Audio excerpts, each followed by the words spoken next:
নেচে গিয়ে আসলে বাচ্চাদের সাথে শেখানোটা খারাপ কিছু না, তাদেরকে আসলে শিক্ষা দিতে পারাটা হচ্ছে মেইন একটা ব্যাপার। আমরা একটা বাচ্চাকে সরেও শেখানোর আগে তাকে বিভিন্ন খেলার মাধ্যমে তাকে আমরা শেখাচ্ছি সরেওটা কি। শিক্ষক দিবসটা আসলে ভালো লাগছে, আমরা সব টিচাররা আসলে একসাথে এসেছি। আমরা মোহাম্মদপুর ঢাকা উদ্যান অক্ষরণী প্রিন্সিপাল এসেছি, তো ভালো লাগছে অ্যাজ এ টিচার আসলে এরকম একটা জায়গায় এরকম একটা সেলিব্রেশনে আসলে অংশগ্রহণ করতে পেরে খুবই ভালো লাগছে।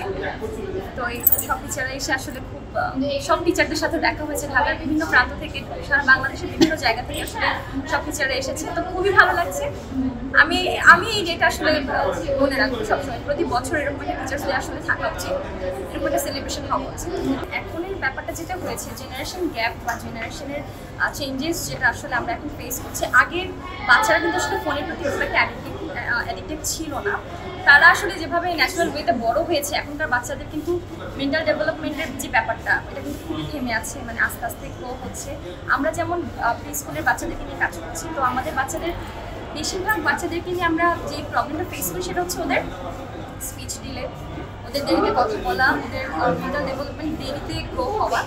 তো এই ধরনের বাচ্চাদের সাথে আসলে আমরা যদি নেচে গিয়ে ভালোভাবে আসলে তাদের সাথে কমিউনিকেশন করে যদি আমরা আসলে তাদেরকে নিয়ে কাজ করি, সেই ক্ষেত্রে আমার মনে হয় যে সেটার ফলাফলটা ভালো হয়। কারণ আগের যে একটা ওয়ে ছিল, ওই ওয়েটাও আমি বলবো না যে খারাপ ছিল, বাট এখনের আসলে জেনারেশনের সাথে জেনারেশনের আসলে একটা ডিফারেন্স ছিল ব্যাপারটা। তো আমি মনে করি যে না, আসলে হওয়া উচিত।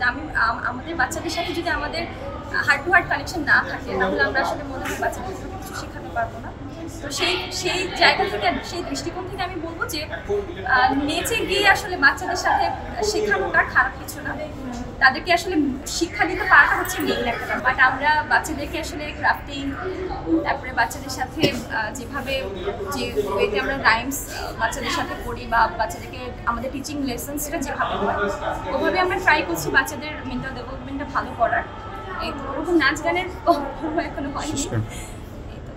আজকে শিক্ষক দিবসটা এটা একটা এই প্রশ্নটা একটা একদম খুবই সাধারণ প্রশ্ন যে শুধু কি একদিনই শিক্ষক দিবস, শুধু কি একদিনই মা দিবস, শুধু কি একদিনই বাবা দিবস। এটা আসলে হচ্ছে যে না জেনে প্রশ্নটা করা আমি মনে করি। কারণ হচ্ছে যে ঈদের দিন যেমন একদিনে হয় খুশির দিন, ঠিক সেভাবে একদম স্পেসিফিক একটা দিন আমরা উদযাপন করি। শিক্ষক দিবস প্রতিদিনই আমরা প্রতিদিন বাচ্চাদেরকে পড়াচ্ছি, শেখাচ্ছি, জানাচ্ছি। দ্যাট মিনস কি শিক্ষক আমরা আপনি আপনার বাচ্চাকে শেখাচ্ছেন, আপনিও একজন শিক্ষক।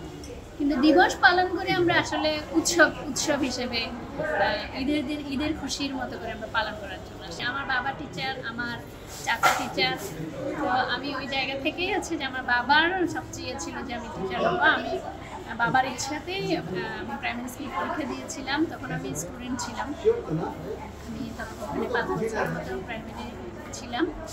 তো একটু আগে বলছিলাম যে আসলে ওই জায়গাটাতে আসলে নিজের মতো করে কাজ করার। এখন বর্তমানে প্রাইমারি সেকশনটাকে অনেক সুন্দর করে সাজানো হচ্ছে, বাচ্চাদের লার্নিং নিয়ে কগনিটিভ ডেভেলপমেন্ট নিয়ে কাজ করছে। কিন্তু ওই সময় আমি 98-এর তখন আসলে ওই পরিস্থিতি ছিল না। আমি ছোটবেলা থেকে বাচ্চাদের পছন্দ করে বাচ্চাদের নিয়ে কাজ করি। তো আসলে বাচ্চাদের নিয়ে কাজ করার জন্য একটা প্রতিষ্ঠান প্রয়োজন। আমার আশেপাশে 2-1টা বাচ্চা নিয়ে আসলে তো কাজ করা যায় না। তো সেক্ষেত্রে হচ্ছে যে এই জায়গা থেকে আমার টিচার হওয়ার বা টিচিংয়ে আসার বাবার ইচ্ছা তো আছেই, সাথে সাথে আমার ভালো লাগেও কাজ করেছে। নাচ গানের অংশ আসলে বিষয়টা তা না, আমি এটা বলবো কারণ আমি আসলে সবসময় প্রি স্কুলের সাথে সংযুক্ত। তো নাচ গানের বিষয়টা বা যেটা সাধারণত ছিল প্রাইমারি সেকশনে। আমি যেটা আমি বলবো একজন টিচার হিসেবে, একটা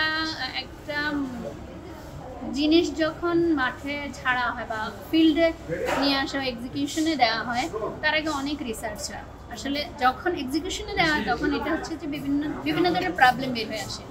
নাচ গান বা হচ্ছে যে বলছে যে ডিম ভাজি করছে, একটা বাচ্চাকে ডিম ভাজি শেখাচ্ছে, তাহলে কি প্রতিদিনই শেখাচ্ছে তাকে স্কুলে? একদিন আমরা কিন্তু চারুকারো বা হচ্ছে যে আমরা হোম ইকোনমিক্স পড়েছি, তো সেক্ষেত্রে হচ্ছে যে ওইটাই হাইলাইটেড হয়েছে। আসলে কিন্তু তা না। আমার যে স্কুল অক্ষরালয় প্রি স্কুল, আমাদের পুরোটাই হচ্ছে লার্নিং বেস, পুরোটা হচ্ছে গেম ভিত্তিক। আপনারা আমার পেজটা করবেন, আমরা একটা বাচ্চাকে স্বরেও শেখানোর আগে তাকে বিভিন্ন খেলার মাধ্যমে তাকে আমরা শেখাচ্ছি স্বরেওটা কি, তারপর আমরা রাইটিংয়ে যাচ্ছি।